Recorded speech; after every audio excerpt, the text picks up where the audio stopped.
All righty. Good evening, ladies and gentlemen. Welcome to this week's episode of Roundabout Sports presented by Interstate 70 Sports Media and by Harsh Construction LLC with over 50 years combined experience in remodeling and landscaping. Call for a free quote today at the number of 618-363-9818. That is 618-363-9818.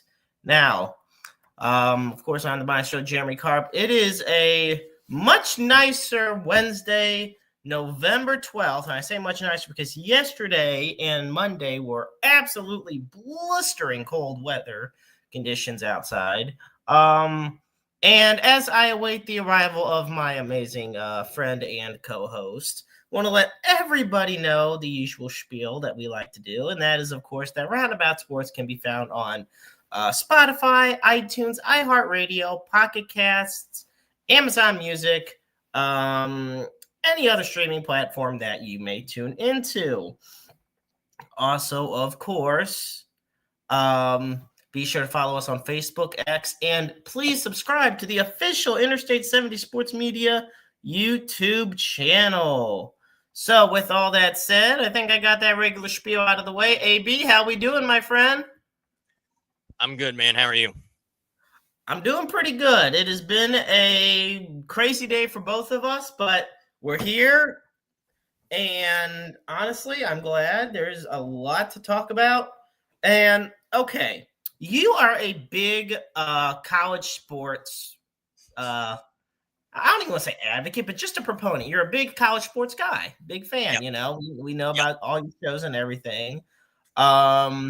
So, and Harry Garcia, thank you so much for tuning in. Thank you on our, and of course, folks, send in your comments and questions as the show goes on. I know it's weird when we have these up on Spotify and stuff. And Ethan Delgado, thank you so much for tuning in. It's not real. We got a lot of great people tuning in on the YouTube channel right now. I love to see it. So thank you all so much. Okay.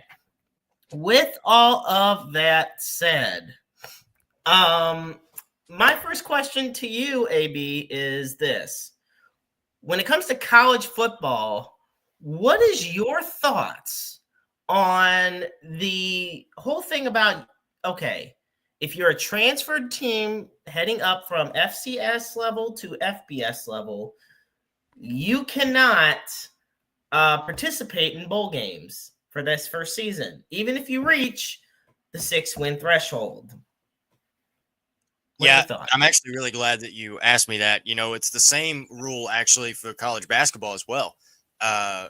You cannot make the NCAA tournament if you don't in your first year. I actually believe for the NCAA, it's multiple years on the basketball side of things.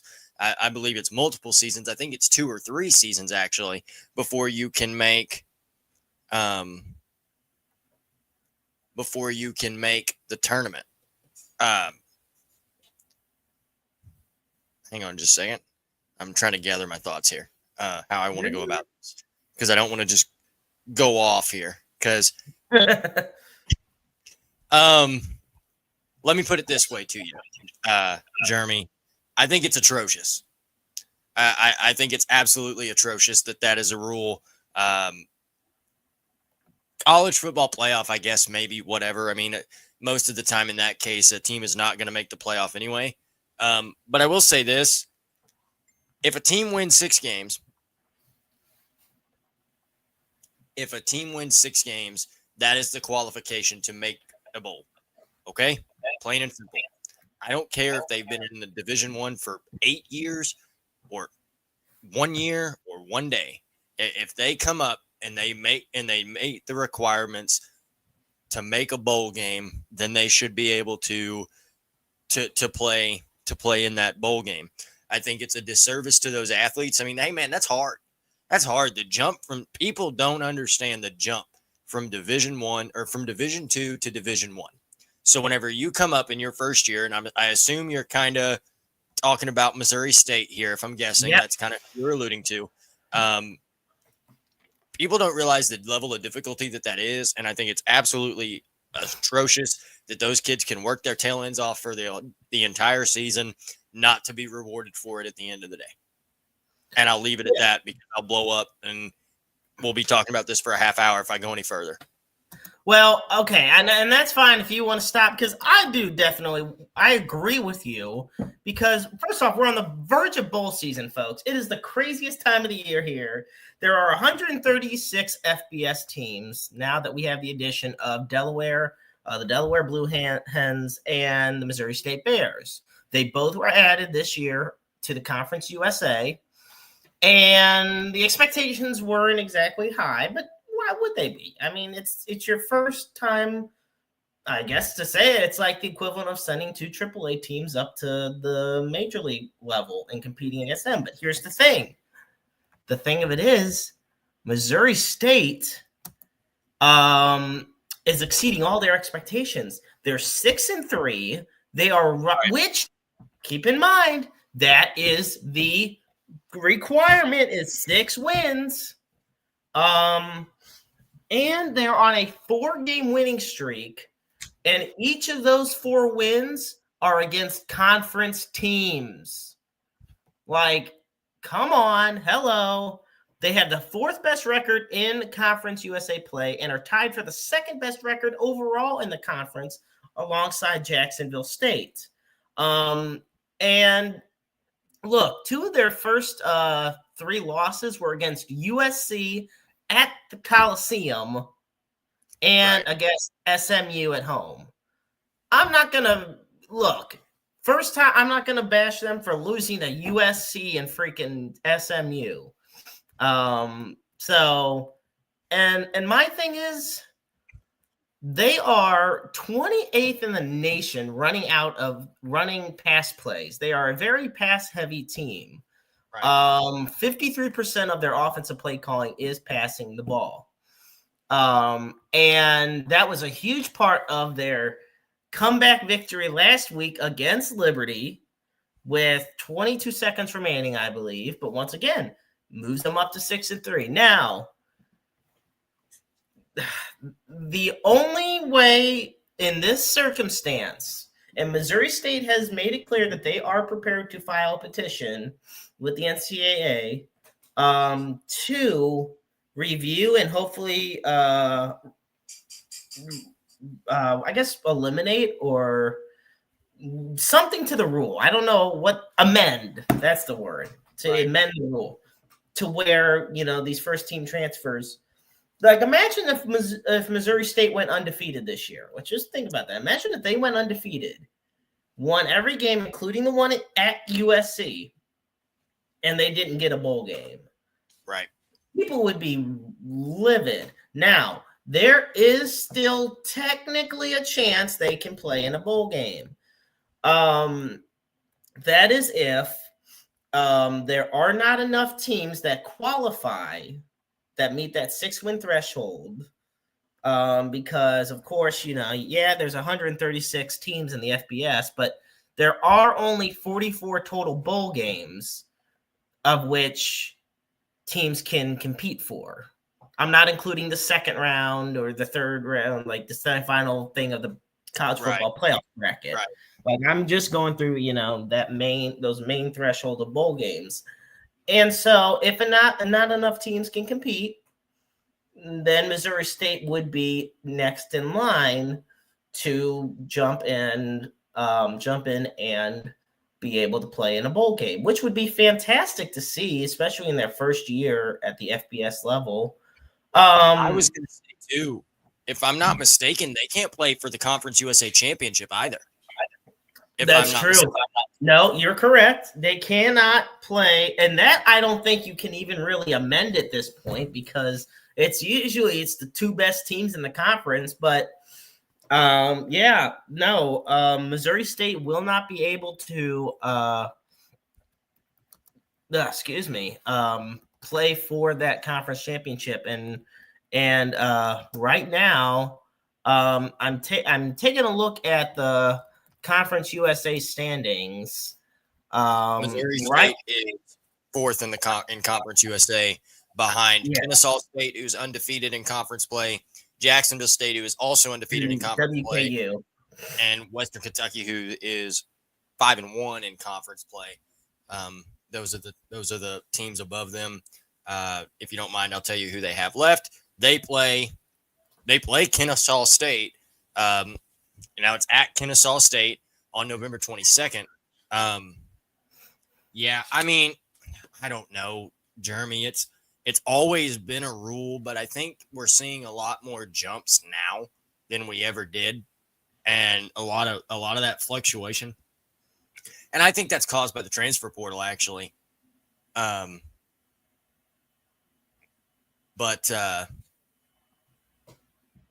that's just – sorry, I read a comment. It caught me off guard. That's just my that's just my thought there. No, absolutely. I am definitely – curious about how this rest of the season will play out for Missouri State. Now, moving up a little bit, I guess you could say northwest, if you will, we get to the Mizzou Tigers. And that, look, when you talk about bowl games and conference dreams dying, man, you know what? We were talking about this how many weeks ago? We've talked about this for maybe the past 2 or 3 weeks about Mizzou and their chances to stay in the college football playoff. Well, if their dreams were dying, last week they were officially killed and buried by losing to Texas A&M. And I'm going to be honest, AB, not only did they lose to Texas A&M, it wasn't even pretty. It really wasn't. Mizzou lost 38-17. They just could get no rhythm going. So, yeah. Yeah, that's just part of playing with your third string freshman quarterback. I didn't expect them to win that game going into it. I think we actually talked about it a few weeks ago whenever they were going to play Vanderbilt. And I told you, I said, the last thing that they can do is go into that game with go into the Texas A&M game in a do or die situation. And that's what they did. That was the situation they got themselves in. They're going to play Mississippi State at home. And then and then they'll have Oklahoma, at Oklahoma. It doesn't matter. The best finish they can have is 9-3. So, yeah. No, I was going to say, when you really take a look at it, Mizzou's chances, and they're so far down the SEC standings anyway, like they're 2 losses now. They started 6-1, and 2 straight losses have done them no favors. And you want to know what's crazy is we look at the teams in the SEC, and I really want Vanderbilt to make it to that playoff. But even then, okay, it's a 12-team playoff. Right now, there are we take a look at Vanderbilt. Vanderbilt's 6th in the SEC because you got A&M at top, then Alabama, Georgia, Ole Miss, Texas, and then Vanderbilt, and then Oklahoma, Tennessee, and then finally you have Mizzou. I mean, yeah, it's rough. It's rough. Uphill going for Vanderbilt as well. But I hope they make.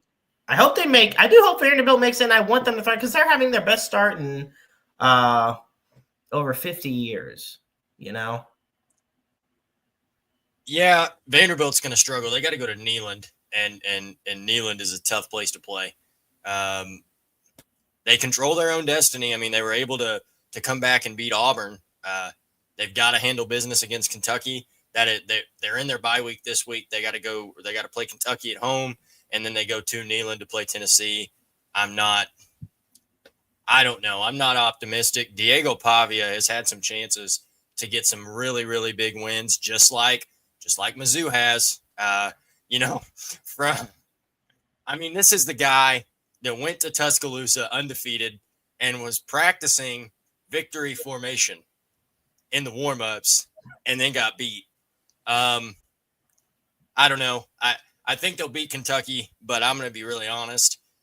I think Vanderbilt goes 9-3. I'm not as high on this team as I once was.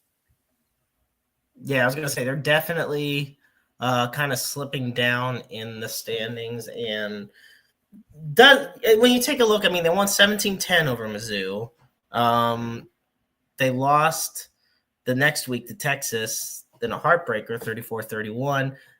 And you saw what it had to take for them to beat Auburn. I mean, it was a very big back and forth. And I know we've talked about Auburn before and that they are a better team than what the record indicates. But they got Kentucky at Vandy, and then they go to Knoxville to take on Tennessee. I would say about that Texas game a few weeks ago, that score is 34-31. But I'll tell you the truth, that game was a lot. That game was dominated by Texas. It was a couple scores late. There was a pick in the fourth quarter that put Vanderbilt in good scoring position, and they were able to take advantage of it. If I'm not mistaken, that score was like 34-10 at halftime or at the end of the third quarter, and Vanderbilt was able to put some late points together. So that score looks closer than the game actually was. I will say this. I will tell you this. That score was 14-0 Texas at like the 12:30 mark of the first quarter. I mean, Texas jumped on them quick. It definitely was. Yeah, it was definitely a quick start to the game. So I agree with you on that one.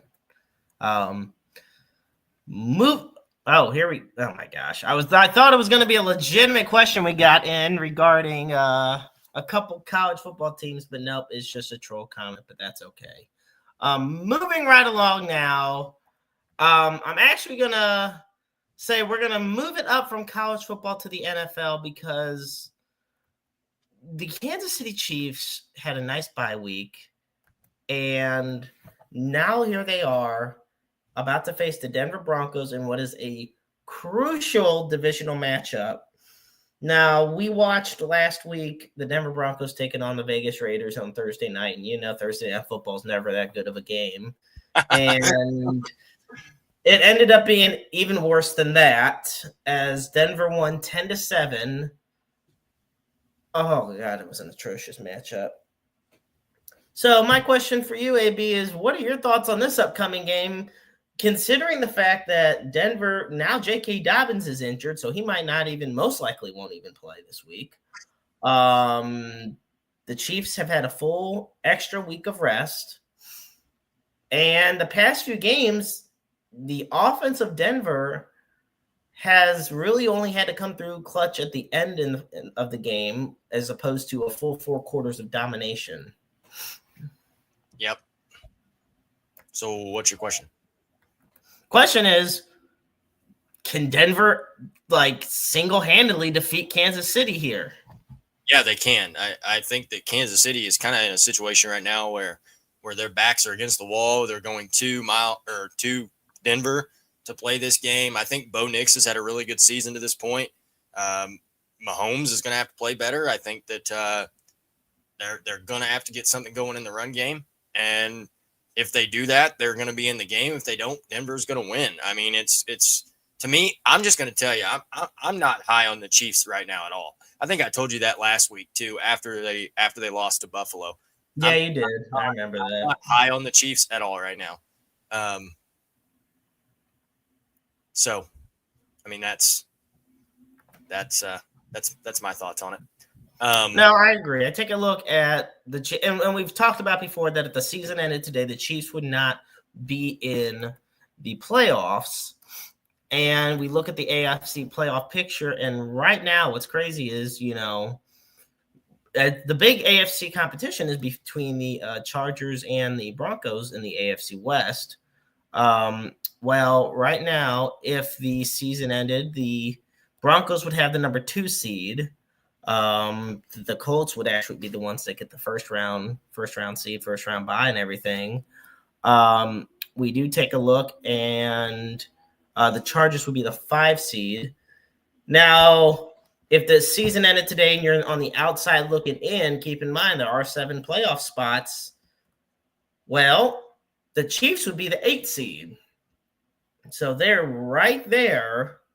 Believe it or not, ahead of teams such as the Ravens, the Texans, and the Bengals, which is something. But that means teams like the Steelers and the Jaguars and even the Bills, who haven't been, up to their usual dominance, that especially after last week's embarrassing loss to Miami.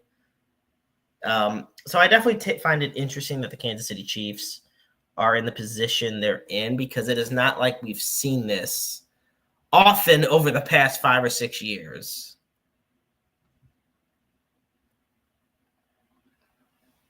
Yeah, sorry.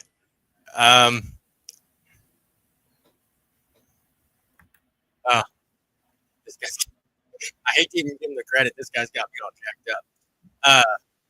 Reading these comments as they're just flooding in. Some of them are actually pretty funny. But I think as far as the playoff picture goes, there's been a lot of teams that should have been good that are not. Baltimore should have been better. Cincinnati should have been better, but Joe Burrow's been hurt. Kansas City should have been better. They had a chance, at the trade deadline to make some moves to put themselves in position to make the playoffs and really assert themselves back as a top tier team in the AFC West. And they have not been able, and they didn't make those moves. So it's hard for me to feel bad for the Kansas City Chiefs right now. And it's hard for me to feel bad for the Kansas City Chiefs right now. I'm going to tell you what, I'm going to make a bold prediction, and I'm going to say that they don't make the postseason. I'm going to say they don't get in, because I don't think I just don't think they're that good. I think Patrick Mahomes is great. Don't get me wrong. Right. But I think Patrick Mahomes is still great, and he's not having a bad season. But I think the Chiefs as a whole, they don't have a run game, and you can't win football with it. Cannot win football games. You cannot win in the NFL, or at any level for that matter, without a run game. And that's why they're going to continue to lose games. I think they're going to lose this Sunday when they go to Denver. I think they're going to lose to the Colts. You want me to name some more losses? Because I'm sure I can find them. Okay. Are they losing to the Cowboys on Thanksgiving? It's in Dallas. I mean, they might. I wouldn't be. I think they're going to lose to the Chargers.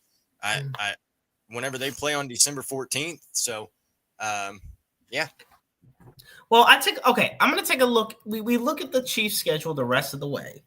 You got the Broncos this week, this Sunday. After that, you got the Colts. Okay, right there, that's tough. Okay, I'm looking at the Broncos. I do think they beat the Broncos, and I'm going to tell you why. This Broncos team right now is limping into this week. They need the bye week bad, which they have after this game. So I see the Chiefs winning this week. I see them losing to the Colts. I think the offense, I don't think anybody's stopping Jonathan Taylor right now. Right. And I've said it before. I'm going to say it again. He, to me, is the front runner, no pun intended, on being the MVP. And the fact that it's basically a quarterback only award is disgraceful to all the other players that deserve it. Cowboys on Thanksgiving. That's another toss-up game, because guess what? Cowboys have an electric offense, but look, we can throw a JV football team out there on that defense, and so you got the Texans on the 7th. I think the Chiefs beat the Texans. I am pretty confident the Chiefs beat the Titans on the 21st, which brings us to Christmas against the Denver Broncos at Arrowhead. I do think the Broncos get their payback. I think they'll be much healthier. I think Pat Surtain will be back by then to where he'll be able to play a bigger role. And then I do feel the Chiefs will win their last week against the Raiders in Vegas. So right now we're basically looking at the Chiefs winning. Let's see, 1, 2. Oh, and then I think they'll lose to the Chargers again. So basically, we're looking at the Chiefs winning. Let's see, 1, 2, 3, 4. 4 out of their last, potentially 5, depending on the Thanksgiving one. That's a toss-up, remember?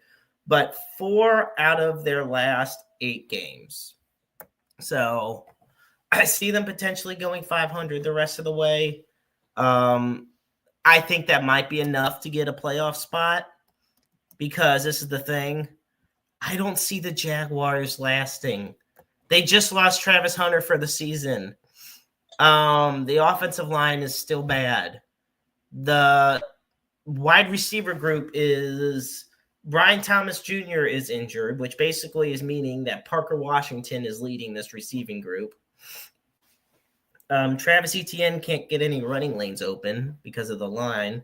So honestly, I see the Jaguars falling out and the Chiefs getting that last seed, which I think we're going to have an AFC North this year, but in the AFC West, where we have 3 teams make the playoffs from the AFC West. So you think the Chargers, the Broncos, and the Chiefs make the playoffs from the AFC West?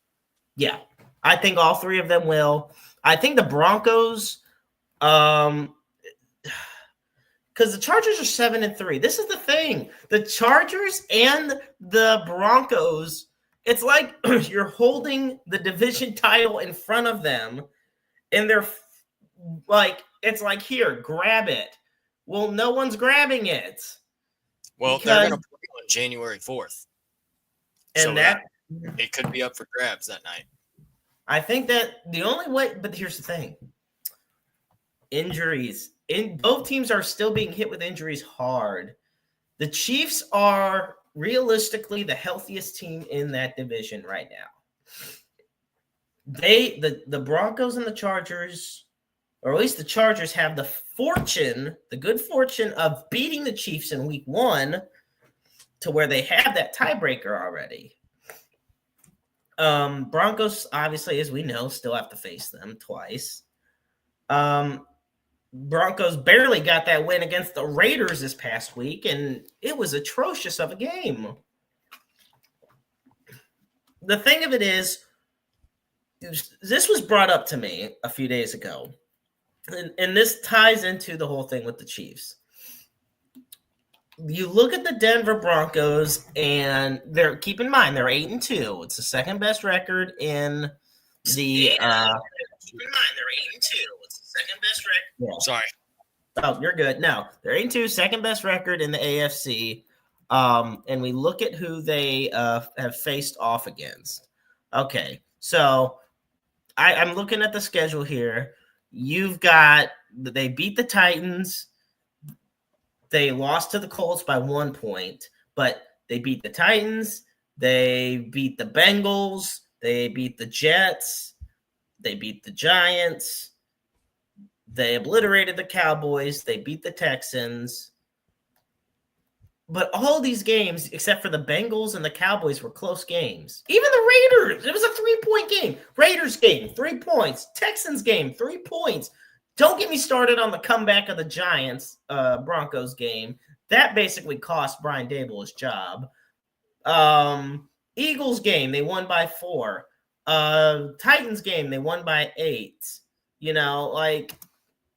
I'm not saying they're frauds, but I understand why people have doubts. If they're kind of in this position where the only teams you've beaten outright are the Bengals, who had Jake Browning, mind you, this was before Flacco started, and when you had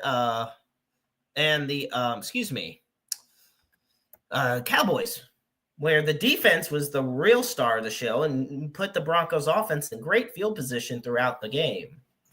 So I look at where the division is. I don't think the Chiefs are necessarily out of the playoff hunt by any stretch of the means. But I do think that the Broncos and Chargers got a hot enough start to where they should hopefully be able, for their sake, to hold off the the Chiefs. I would agree with that. There is okay. So this guy's been asking a ton of questions, and I will answer one of them. And his question is, who is Jesus to you? Jesus is my Lord and Savior. I'm going to ignore every other thing he said. I feel the need to answer that question. I'm going to answer that question that way.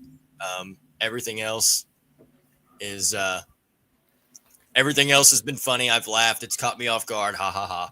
But that one question. There you go. That one question I will answer. Jesus is my Lord and Savior. Comment all you want. I think it's hilarious. I'll try to stay focused, but I saw that pop up. He said it was a legitimate question.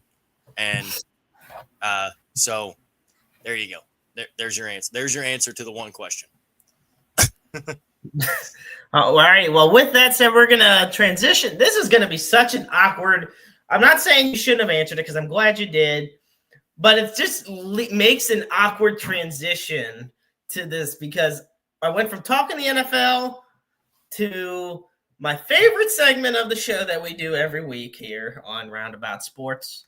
For those of you just tuning in, this is episode 153. I'm the maestro Jeremy Karp alongside my dear friend AB Austin Bradley. And this is now time for our segment that we like to call proudly, how bad do the New York Jets suck? Mm-hmm. Well, this is the problem with that. Normally, I would go on some sort of rant about. I was actually hoping to come into this episode, being able to flex and brag and be happy that the Cleveland Browns beat the Jets. Oh no!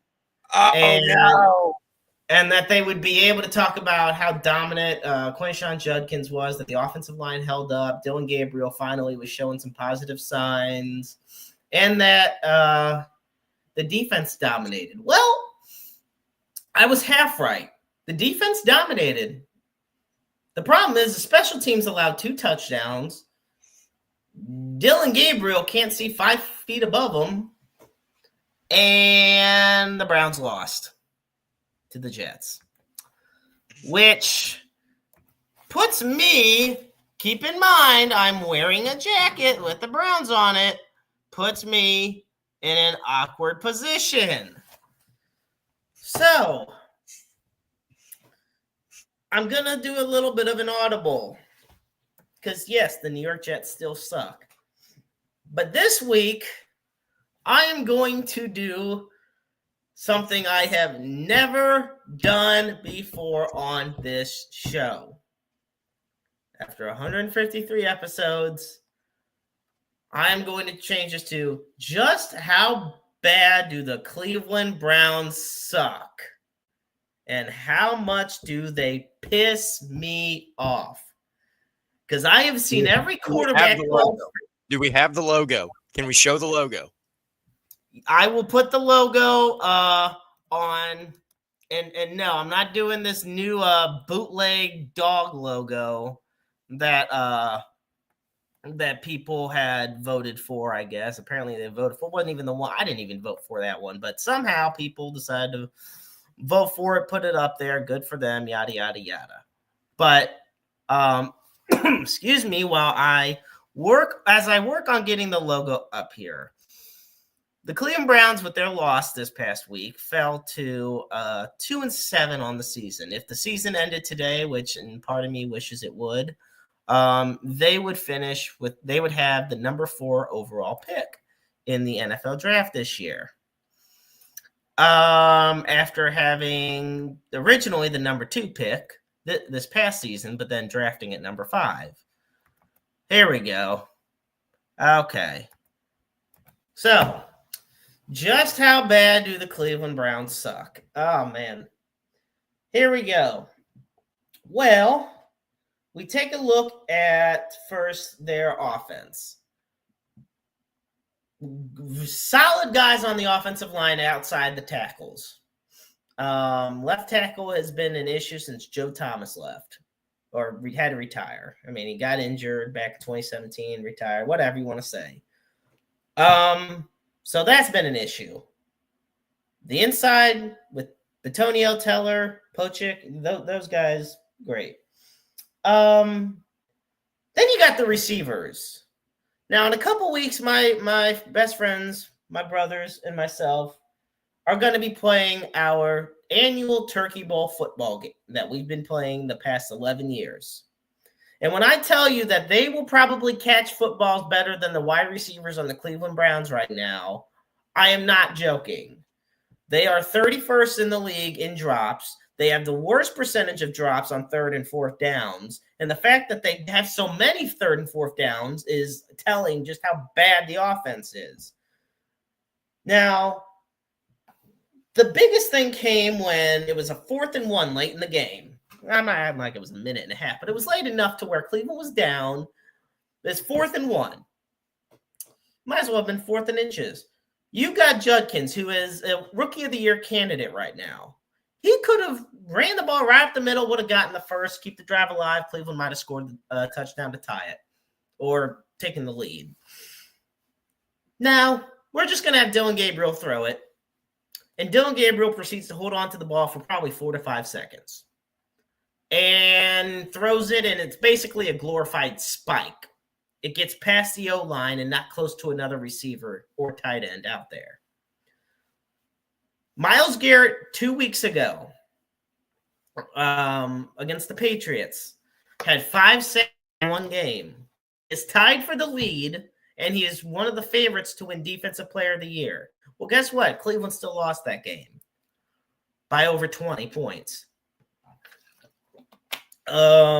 Cleveland is the first team, I think, since in the era of them keeping track of the stat, to where a team threw less than, like 100 passing yards, net passing yards, and them not turning over the ball. The Browns didn't even turn over the ball. Gabriel didn't throw a pick. Nobody fumbled. And they still lost. And every week it's just the same crap from Kevin Stefanski over and over about that they will get better.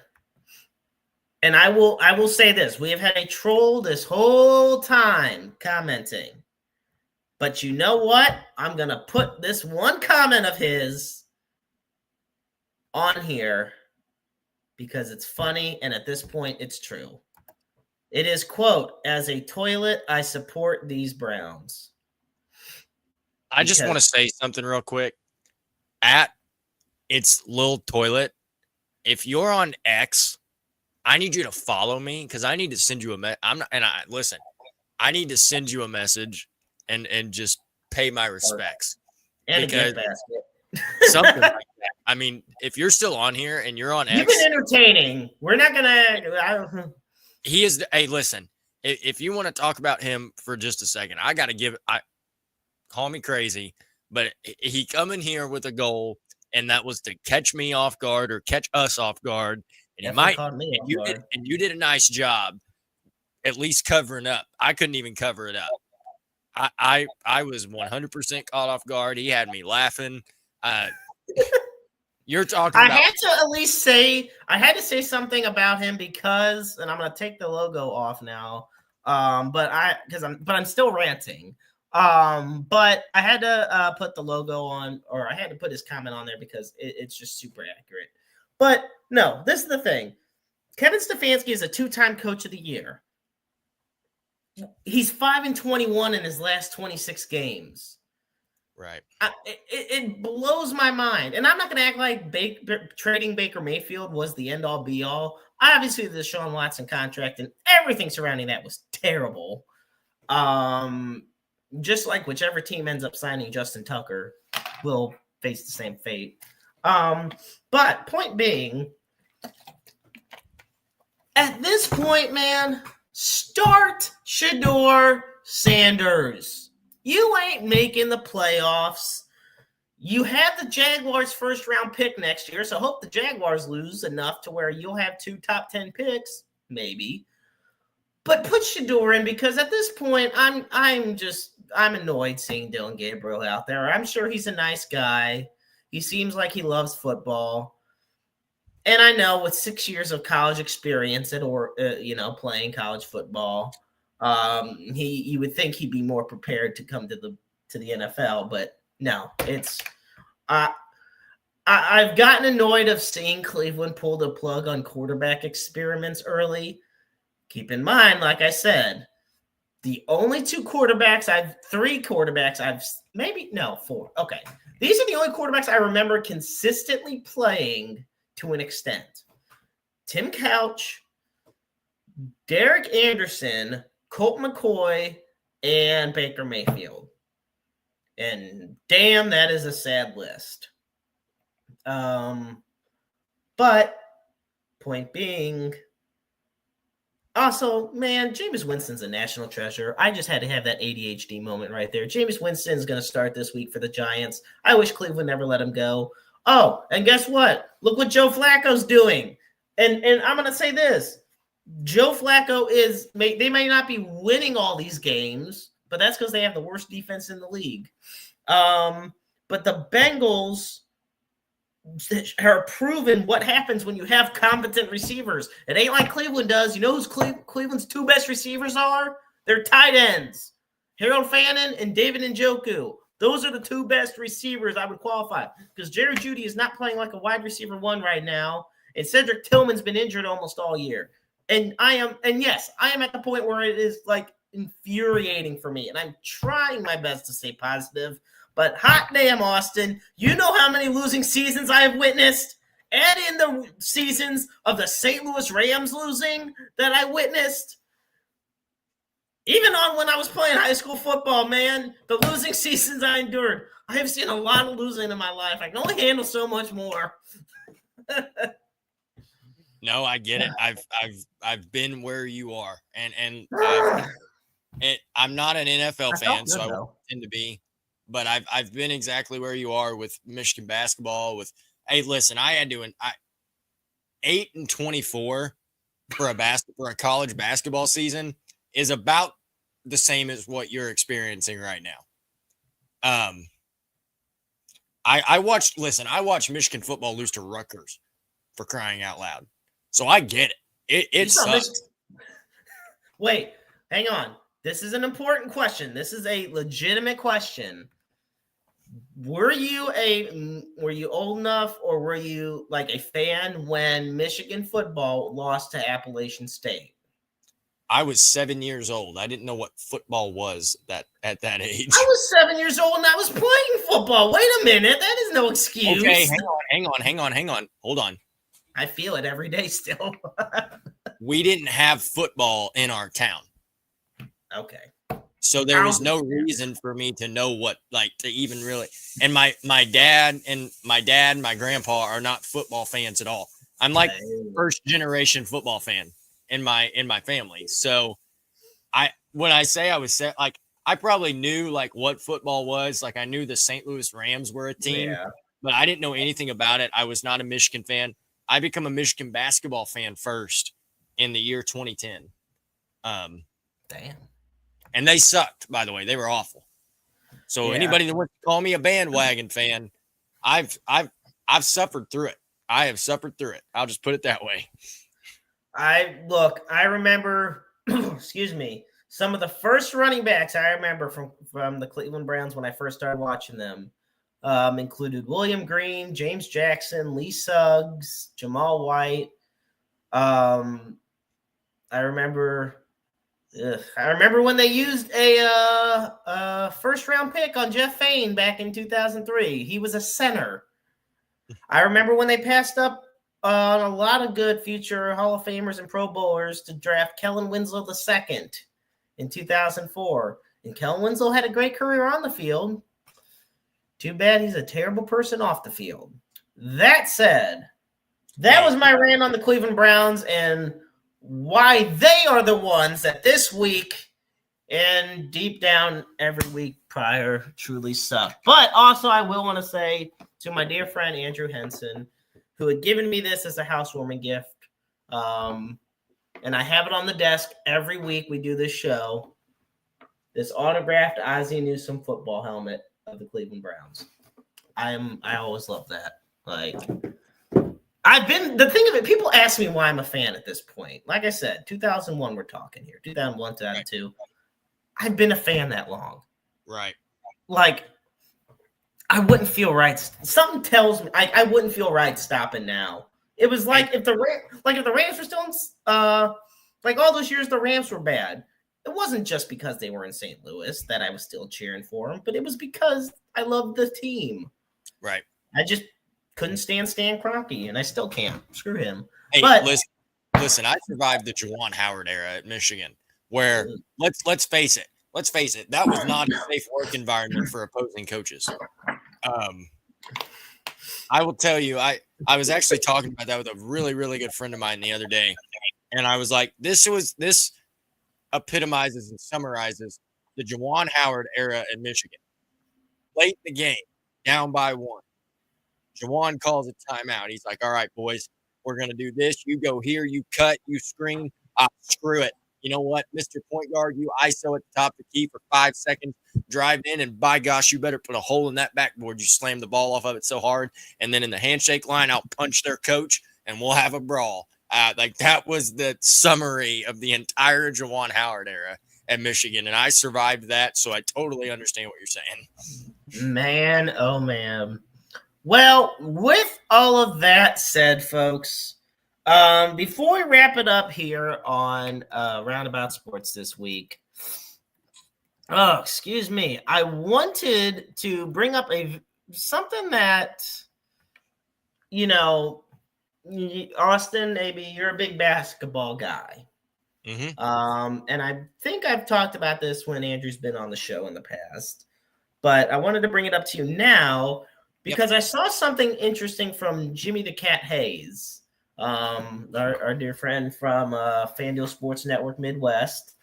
And so Boogie Cousins, DeMarcus Cousins, says that both the New Orleans Pelicans and the Memphis Grizzlies should relocate, and that it's long overdue on both those teams. Well, the Cat decided to post on X a picture of the New Orleans Pelicans logo, but it's saying St. Louis Pelicans. So here's my thing. I'm handing the floor to you on this. Mm-hmm. What is the likelihood of the NBA returning to St. Louis? And what is holding it back? What has held it back? And, what does the future hold? The floor is yours.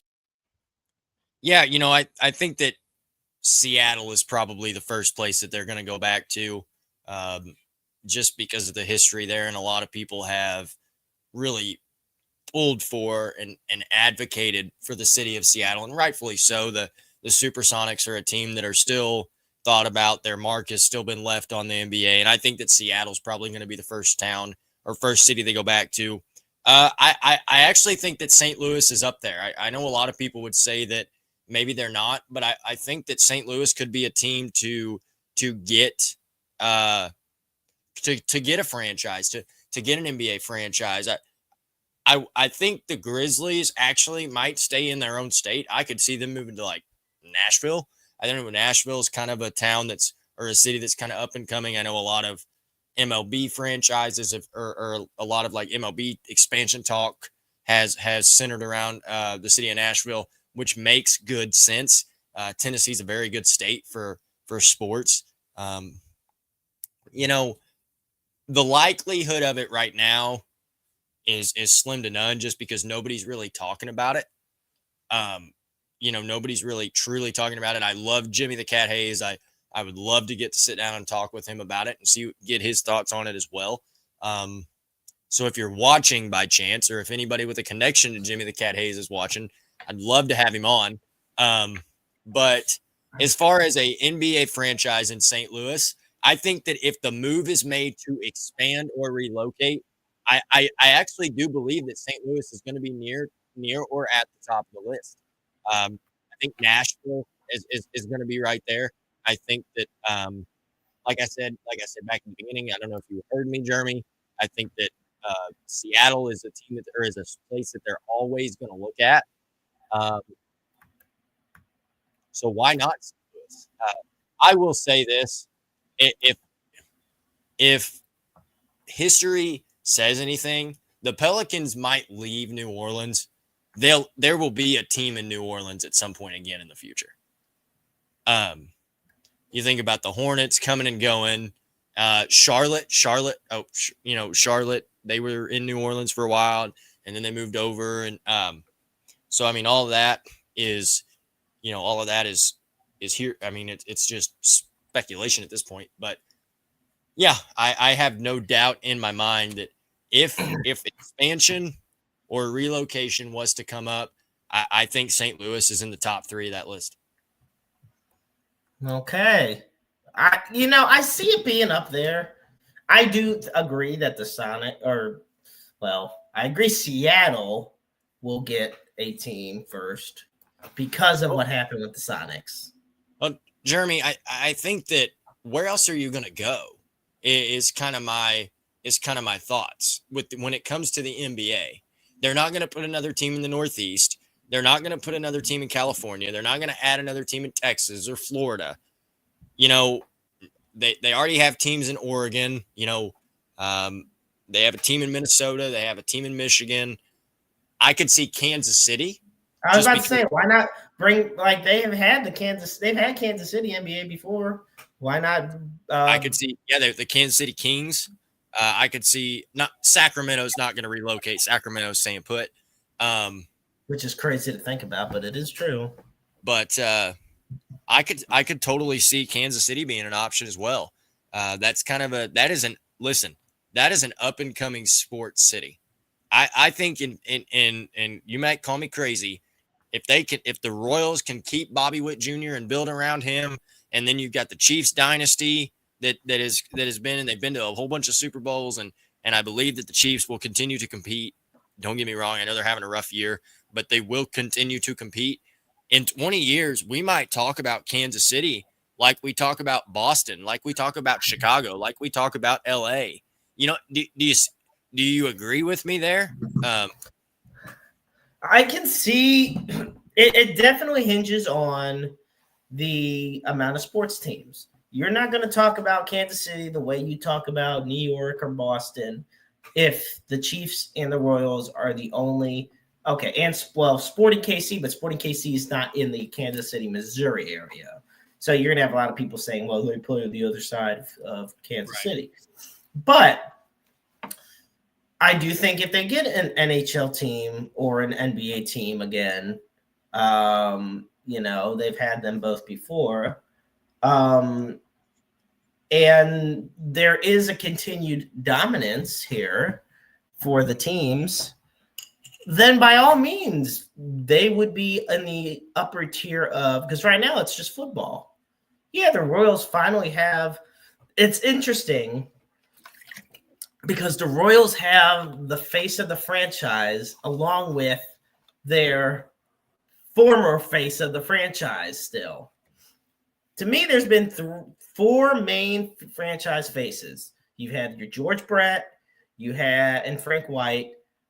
You've had Mike Sweeney, and now you've had Zach Greinke, and you got Salvador Perez, Salvi, and Bobby Witt Jr. And of course, there's other, I'm telling you right now, we've talked, and I know baseball season's over, but I've told you, I am taking Bobby Witt Jr. over the field. I'm serious. If you told me name one player to build around, one position player to build around in the entire league, it's Bobby Witt Jr. He's young, he's fast, he's got power, he's a good fielder, he can, he's got a good arm. There's no question. I would say not, and I'm taking him over the field. I'm taking him over Aaron Judge. I'm taking him over Cal Raleigh. I'm taking him over Shohei Ohtani. Like, obviously, Shohei. What? Yeah, listen. I'm serious as a I love Bobby Witt Jr., but wow, okay. I'm not the only person that said this. I said this to a friend of mine. We went and watched the Kansas City Royals and the St. Louis Cardinals. He's a preacher friend of mine. He's a Royals fan. His wife has sung in a bunch of the national anthem in a bunch of Royals games.